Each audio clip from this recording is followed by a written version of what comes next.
Dans ce tutoriel, nous nous intéresserons aux différentes métadonnées qui sont visibles et éditables dans Adobe Bridge CS3. Pour prendre un exemple concret, les métadonnées correspondent à toutes les informations concernant un fichier. Si nous prenons une photo, eh bien, nous pourrons avoir un certain nombre d'informations sur le moment de la prise de vue, par exemple sur l'exposition, sur l'ouverture ou encore la vitesse d'obturation. Dans Bridge, nous pouvons voir les métadonnées de différentes manières. Si je clique par exemple sur cette image, eh bien j'ai accès ici à différentes informations, par exemple l'ouverture et la vitesse d'obturation, mais également la définition et le poids de fichier. Je rappelle que vous pouvez ici un petit peu tirer sur la fenêtre pour afficher par exemple le poids de fichier. Il y a de nombreuses autres informations en dessous sur chaque fichier. Et dans ma palette contenu, vous avez pour l'instant la possibilité de voir le nom et le nombre d'étoiles, mais je peux ici aller afficher des métadonnées supplémentaires. Pour cela, je me dirige dans le menu Édition, Préférences de Bridge. Et ici, vous allez cliquer sur Vignette et demander par exemple d'afficher la date de création, mais nous pourrions lui demander tout un tas d'autres choses, par exemple la taille, et on va afficher par exemple la dimension. Quand je clique sur OK, automatiquement, si je viens agrandir un petit peu ici mes vignettes, eh bien j'ai accès maintenant au poids de fichier, à la définition et à la résolution de mon image.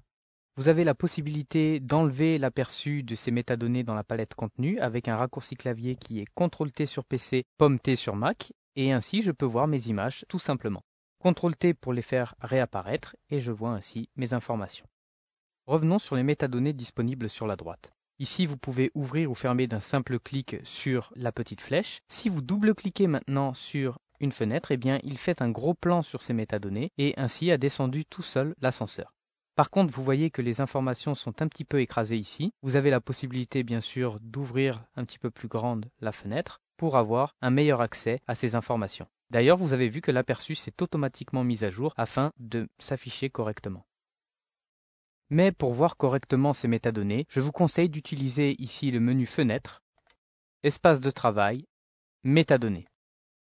Vous pouvez même préparer votre interface de manière à réellement voir toutes les métadonnées, c'est-à-dire ici on va fermer la palette mots-clés d'un simple double clic et faire de même sur la palette Favoris. Ainsi, je vois bien toutes mes métadonnées à gauche, mon fichier et les informations à droite. Parfois, vous avez accès à des informations qui ne vous intéressent pas tout simplement parce qu'elles ne sont pas contenues dans votre image. Donc on se retrouve avec énormément de menus sur la gauche qu'on ne voudrait pas spécialement avoir. Eh bien, il y a une astuce que j'ai utilisée ici qui permet dans le menu Édition, Préférences, dans les métadonnées, vous avez ici quelque chose que vous pouvez cocher ou décocher qui est masquer les champs vides. Si cette option est décochée et qu'on clique OK, eh bien nous avons accès à tout un tas d'informations que je n'ai pas forcément dans mon image. Par exemple, si je viens ici, je vois que les données audio, eh bien je n'en ai aucune dans cette image. Pareil pour les données vidéo, pareil pour les données concernant version Q. Donc ces informations ne m'intéressent pas. Si je retourne dans le menu Édition, Préférences et que je recoche Masquer les champs vides, eh bien à partir de ce moment, je visualise simplement les informations qui sont contenues dans chaque fichier. Avec Adobe Bridge, il est intéressant et très simple d'ajouter des informations sur son fichier. Si je clique par exemple sur cette image et que je me dirige dans les champs IPTC, je vais pouvoir ajouter facilement un copyright. Le petit icône de pinceau m'indique que ce champ est modifiable. Un simple clic me permet de rentrer dans ce champ. Je vais maintenant ajouter un copyright. Pour cela, il y a un raccourci clavier qui existe sur PC qui est Alt 0, 1, 6, 9. Mon petit C apparaît. Sur Mac, c'est un peu plus simple puisqu'il s'agit de faire Option C. Je vais ajouter le copyright en écrivant Adobe. Je vais cliquer maintenant sur une autre image. Il me demande si j'applique ou pas cette modification. Je lui dis oui. À partir de ce moment, j'ai bien mon copyright qui s'affiche ici. Si je clique sur une image au-dessus, eh bien celle-ci n'a par exemple pas de copyright. À partir du moment où vous avez mis un copyright, eh bien celui-ci voyagera avec votre image dans toutes les autres applications qui prennent en compte les métadonnées.